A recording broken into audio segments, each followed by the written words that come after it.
Doy la bienvenida a Fernando Senties, director general de Amitai, consultora en ética organizacional. La honestidad, pues yo diría en los tiempos del coronavirus y siempre, es importante porque, pues de acuerdo a la RAE, la palabra honesto viene del latín honestus, que es un atributo que significa ser una persona decente, recatada, razonable, justa, recta, honrada. Y todas estas palabras tienen un significado. ¿Cuál es su relación con la honestidad en el trabajo, con la honestidad en la vida cotidiana, en la familia, con la pareja? Porque si bien, Fernando Senties, la naturaleza humana es proclive, a los errores, pues todas las personas se ven por momentos envueltas en una encrucijada, si lo puedo decir así, de qué camino tomar, qué es lo correcto, cuál es el camino recto, este o aquel. Y como no todos tenemos los mismos valores y los mismos principios y la misma educación, pues entonces la honestidad puede tener aparentemente varios significados. ¿La honestidad es una sola, Fernando? Hola Fernanda, ¿qué tal? ¿Cómo estás? Gracias por la invitación. Gracias a ti. Pues mira, acabas de dar una explicación amplísima de lo que es muy resumida pero muy clara. Efectivamente, la palabra ética, voy a usar la palabra ética, es el conjunto de valores que regulan nuestra conducta. Y efectivamente, como acabas de decir, los valores de cada persona son diferentes, ¿sí? Entonces, lo que puede ser ético para una persona puede ser no necesariamente ético para otra persona. Y lo mismo sucede con las empresas y demás. Entonces, para poder nosotros analizar si es ético o si es moralmente bueno o malo, que es lo que sustenta la ética, tenemos que irnos a las motivaciones. ¿Qué es lo que motiva una conducta en una persona para que podamos decir que fue bueno o malo? ¿Sí me explico? Te explicas muy bien, Fernando. Aquí lo interesante, vámonos a ejemplos. Vamos a tratar de hacer un juego tú y yo en ¿Qué tal, Fernanda? Vamos a tratar de alimentar Internet con el tema de honestidad, pero casi como aquel juego que contestas, ¿eres ético y tú qué harías en los zapatos de? Entonces, frente a la honestidad, ¿qué sería honesto para ti, por ejemplo, Fernando, en el tema de encontrarte dinero en la calle, en el tema de ¿lo robarías, no lo robarías? Mira, yo creo que lo que yo haría y lo que yo recomendaría, obviamente la mayoría de la gente que pretenda jactarse de ser una persona ética, es el principio de si esto no es mío, es de alguien más, ¿sí? Muy arraigado, por ejemplo, en la filosofía japonesa. Si esto no es mío, es de alguien más. Entonces, si no es mío, yo debo de buscar a quién pertenece y tratar de devolverlo, ¿sí? Ahora, Fernando, ¿cómo educas para eso? ¿Cómo puedes enseñar que eso es lo que debe de ser? O sea, en Japón se entiende tan claramente que parece que lo traen en la sangre. Pero en México llega a ser noticia cuando alguien tiene esos actos de honestidad. Es correcto. Es que mira, hay un elemento cultural arraigado profundamente. En México, tú lo mencionaste hace un momento, las personas tendemos a ser egoístas, es nuestra naturaleza, nacemos y cuando somos bebés todo circula alrededor de nosotros. El aprender a convivir en sociedad y entender que otras personas tienen derechos es algo que se aprende, no nacemos con ello. Y eso tiene que ver mucho con la educación, sin duda alguna, y con aspectos culturales, porque nosotros normalizamos conductas que están mal, pero al normalizarlas las dejamos de ver mal, ¿sí? Entonces, en México tenemos que trabajar efectivamente en una transformación cultural donde entendamos que tenemos que tener el bien mayor sobre el bien individual. En Canadá recientemente leí un artículo que decían que en los asilos de ancianos algunas personas de de edad avanzada, decían que si ellos llegaban a tener la necesidad de un respirador y de ir a un hospital, que no se los pusieran, que lo guardaran para las generaciones más jóvenes, porque ellos ya habían vivido. Esa es una reflexión individual, no estoy hablando de los principios de la bioética y si debe o no debe ser, sino una decisión individual de una persona que entiende que las otras personas tienen derechos y que hay razones para pensar que hay que anteponer los derechos de esas personas que el de uno mismo. Y eso no lo tenemos en México muy arraigado. Qué duro lo que dices, Fernando. Tengo aquí 2 comentarios para ti y para la gente que nos escucha. Le quitas el respirador a una persona de 60, 70 años para dárselo a un joven de 30 años con obesidad mórbida, con problemas serios de diabetes y problemas serios de hipertensión arterial, pensando en lo siguiente, Fernando. Antes nos moríamos, hace 200 años, por virus, bacterias y hongos. Hoy nos estamos muriendo también por lo que nos metemos por la boca, y eso es una decisión. Así es. Entonces, ¿le darías el respirador a ese chavo que irresponsablemente no se ha cuidado y le quitarías la vida a alguien de 70 años? Es tema, ¿no? Sí, todos los temas que tienen que ver con ética, con valores, con integridad son muy complejos. No hay respuestas sencillas a preguntas tan complejas. Eso se puede complicar más cuando tú, por ejemplo, le vas a quitar a un respirador a un maestro de universidad que ha hecho muchas aportaciones al mundo y se lo vas a dar a un criminal que tiene menor edad, por ejemplo, ¿no? O sea, hay infinidad de vertientes que hacen repensar si esos principios bioéticos son justificables o no. Pero en el caso que yo te mencionaba, pues fue la decisión de una persona, refiriéndome a ese aspecto cultural donde ellos entienden que hay que anteponer el bien de la comunidad sobre el bien individual. Ahora, el segundo comentario, Fernando Senties, bueno, pues me recuerdas a fuerza a este señor Enrique Peña Nieto, al expresidente de México, asegurando que la corrupción en México era un tema cultural. ¿Estarías de acuerdo en esto? Estaría de acuerdo en que sí tiene un aspecto cultural. La corrupción tiene 4 elementos, que uno es el sociopolítico, otro es el jurídico institucional, otro es el económico y otro es el cultural, ético-cultural. O sea, sí hay un aspecto ético-cultural. No es el único ni es el del cual depende que una nación sea corrupta o no. Pero algo con lo que definitivamente no estoy de acuerdo, que fue en el sentido en que lo dijo, es que no porque tenga un elemento cultural estamos condenados a vivir así. Hemos visto muchos países en el mundo que eran muy corruptos, por ponerte un caso, Singapur o Corea del Sur. Y lo dejaron de ser. Y lo dejaron de ser. Claro. Y no tardaron tampoco mucho tiempo, ¿eh? No, en 40 años transformaron sus naciones de ser países con peores índices de corrupción que México, y bueno, pues ahora Singapur, cuando menos, creo que está en el segundo o tercer lugar. ¿Qué hicieron, Fer? ¿Qué hicieron estas naciones para darle, pues, digamos, cambiar la cultura de corrupción en su país? ¿Qué hicieron? Pues mira, en pocas palabras hicieron muchas cosas. Ellos identificaron bien la relación causa-efecto y se dieron cuenta que tenían, número uno, un problema de educación que tenían que resolver y se dedicaron a dar educación a la gente a todos los niveles. También se dieron cuenta que tenían un problema de estructura y mucho por la dependencia de otras naciones, ya fuera, por ejemplo, en el caso de Singapur o Corea del Sur, de Japón o de Estados Unidos o de quien fuera. Entonces lo que hicieron fue empezar a desarrollar tecnología dentro de sus países. Por ejemplo, Corea, pues tiene 40 años desarrollando empresas que ahora son conocidas a nivel mundial, ¿no?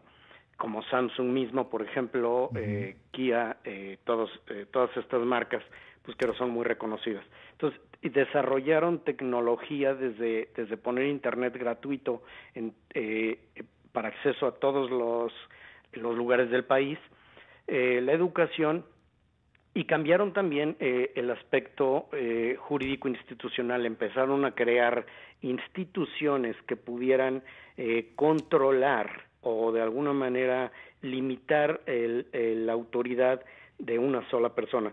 Que en México, valga la pena decirlo, está sucediendo exactamente lo opuesto. Las pocas instituciones que teníamos pues se están desmoronando.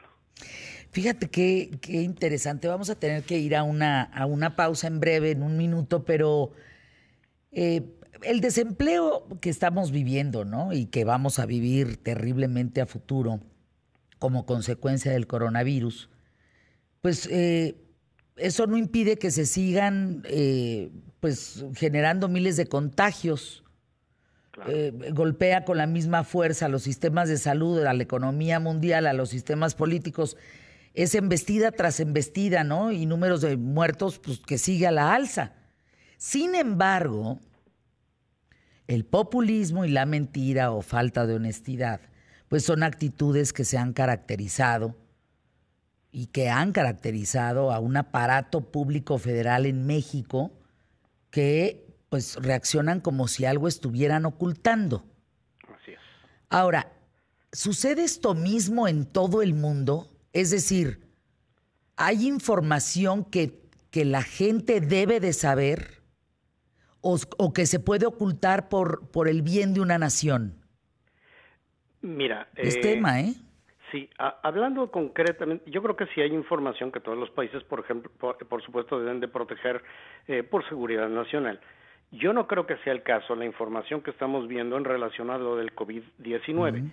Hace unos días yo puse un tuit donde decía que cómo íbamos a poder creer las cifras de México cuando Canadá publicó, tengo una imagen aquí que puedo compartir después con ustedes, donde dice que México, por ejemplo, Canadá tenía 530,000 tests realizados. Habían confirmado 30,670 casos y 1,250 muertes. Si tú te pones a pensar tantito en esto, Canadá tiene una población de 37 millones de personas contra 129 millones de México. Al día de hoy, la página del gobierno federal del COVID está anunciando que tienen 8,772 confirmados contra los 30,670 que tiene Canadá y 712 defunciones contra los 1,250 que tiene Canadá. Lo que esto demuestra es que una de dos, o no tienen datos confiables o están mal informando a la gente. Ahora, lo más grave en mi opinión es que están mandando un doble mensaje. Por un lado, dice López-Gatell que las cosas se van a poner muy feas, que están muy mal, que todo el mundo se quede en su casa, pero por otro lado nos están diciendo que hay muy poquitas muertes y muy poquitos casos, pero vemos los hospitales retacados de camas, las noticias diciendo que todo está lleno, ¿no? Con eso regresamos. O sea, ¿es mentir no tener los datos? Eso es bien importante, porque no tenemos datos porque no hay pruebas. Con eso volvemos aquí en ¿Qué tal, Fernanda? Hace unos días, en una sesión del Parlamento Europeo, hay un eurodiputado, Esteban González Pons. Fíjense lo que este hombre plantea, me parece bien interesante. A ver qué opinan ustedes que me escuchan. Él dice, el mundo se está enfrentando a los 4 jinetes del apocalipsis. ¿Cuáles son esos 4 jinetes? El COVID-19, el desempleo, el populismo y el cuarto, la mentira. Entonces te pregunto a ti, Fernando Senties, director general de Amitay, consultora de ética organizacional. Si en México no hay pruebas suficientes para detectar quién tiene y quién no COVID-19 y no se dan las cifras adecuadas porque no se tienen esas pruebas, ¿se está mintiendo? ¿O lo que estás haciendo es el desconocimiento que tienes ante el resultado? Pues ese es el que estás manifestando, ¿no? Estás diciendo, tengo tantas, pues porque esas son las que sé que tengo. Claro. Sí, mira, yo no puedo decir si están mintiendo o no.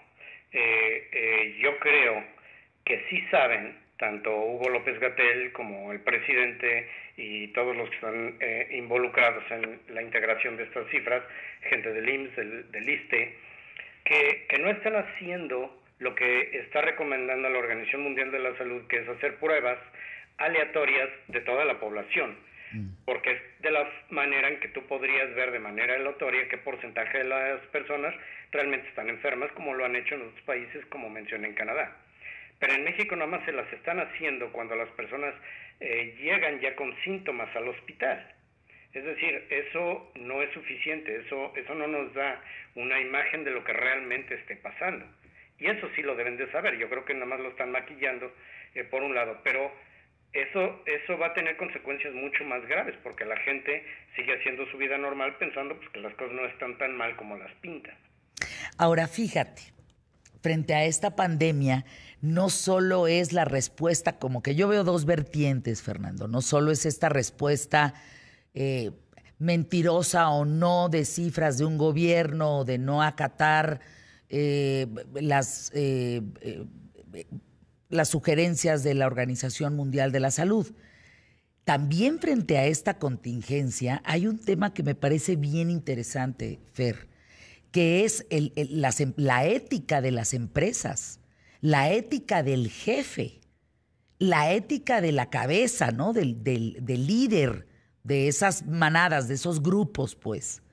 Porque frente a la contingencia, ¿qué es lo que tú estás viendo? Yo me he topado con gente que dice, ay, no, yo no voy a parar hasta que me paren en la calle, me vale madre, yo me quedo y sigo trabajando y no me importa, y que mis trabajadores se expongan, ¿no? Otros dicen, no, yo no me puedo arriesgar a que mis trabajadores se expongan, eliges uno que otro para que no se cierre el negocio y puedan seguir cobrando.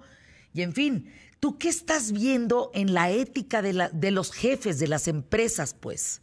Hijo, es que tocas todo. Uf, qué tema. Mira, la corrupción por definición es el uso de tu posición o de una posición de autoridad para obtener un beneficio propio. Es decir, la definición de corrupción no es específica para servidores públicos o para empresarios. Hay servidores públicos corruptos y muy corruptos, y los sabemos y los conocemos, y hay empresarios corruptos y muy corruptos y también los conocemos. Pero también hay empresarios honestos y servidores públicos honestos. Claro. Entonces, ese mismo fenómeno que pasa en el sector público pasa en las empresas. Ahora, para determinar, porque no es fácil, no es blanco y negro, si una empresa está actuando de manera ética o no, tenemos que irnos nuevamente, como yo mencioné al principio, a sus motivaciones. ¿Por qué hace lo que está haciendo? Déjame ponerte un ejemplo. Si una empresa despide a algunos empleados y lo hace para salvar a la empresa y mantener el mayor número de empleos posibles a mediano plazo, puede ser algo que sea ético y válido desde mi punto de vista. Ahora, si esa empresa despide empleados solamente porque no quiere mermar sus utilidades, y entonces, claro, sin duda alguna están actuando de manera poco ética. ¿Sí me explico? Perfecto, Fer. Te explicas perfecto. Aquí el tema es, ¿tú en campo qué has visto? Porque yo me he topado desde el maravilloso jefe, como en Grupo Imagen, que te dice, estas pueden ser las condiciones de trabajo, te habla claramente de lo que hay y te dice, aquí tienes las puertas abiertas, puedes tú decidir si te quedas en el estudio o te quedas en tu casa y yo salgo al quite por ti como tú sales al quite por mí. Entonces las cosas están sobre la mesa. Pero hay otros que he oído que dicen, a mí no me importa, yo no puedo parar y prefiero que se mueran a parar, porque prefiero pagar funerales a parar. Imagínate. Y efectivamente, justo lo que acabas de decir, los periódicos están llenos de noticias de todo tipo de anuncios de esto. Si puedes ver desde el empresario que cierra su restaurante y les da la última nómina a sus empleados porque ya no puede pagar y no puede pagar impuestos, y hasta otros que estamos viendo que dejan sus tiendas abiertas, sus sucursales de electrónicos para que toda la gente vaya y siga comprando, pues porque no están dispuestos a perder ni un centavo, ¿no? Ahora, aquí también hay otra cuestión. A ver, pongo esto sobre la mesa, Fernando Senties, a ti y a todos quienes estamos formando parte de ¿Qué tal, Fernanda? ¿Qué piensan? Imagínense que hay una empresa en donde tú sabes que se tienen que ir a su casa, pero por el contrario, los mantienes trabajando. No resiste más, todos esos empleados, porque se empiezan a contagiar, se tienen que ir a sus casas, se tienen que atender. ¿Tú pagarías por esos empleados que están durante la enfermedad en casa y por los que no, aunque no gane tu empresa? ¿Lo harías o no lo harías? ¿Y cuánto tiempo? Y si esos empleados al cabo también van a ser fieles contigo. Claro. Porque tú puedes pagar, porque decían, por ejemplo, grandes marcas que hay en el mundo que tienen, por supuesto, dinero para pagarles a sus empleados estando en casa, enfermos o no, y no les están pagando. Mira, te voy a dar mi opinión. Primero hay que entender que hay una gran diferencia entre lo que es legal y lo que es ético. Tú puedes apegarte a la ley y hacer una serie de acciones en relación a los despidos con tus empleados, pero no necesariamente es ético. Yo creo que además de que sea legal o ético, debe de ser una decisión de sentido común. En un webinar que dimos en relación a este tema hace unos días, yo decía que hay situaciones de hecho que superan a las situaciones de derecho.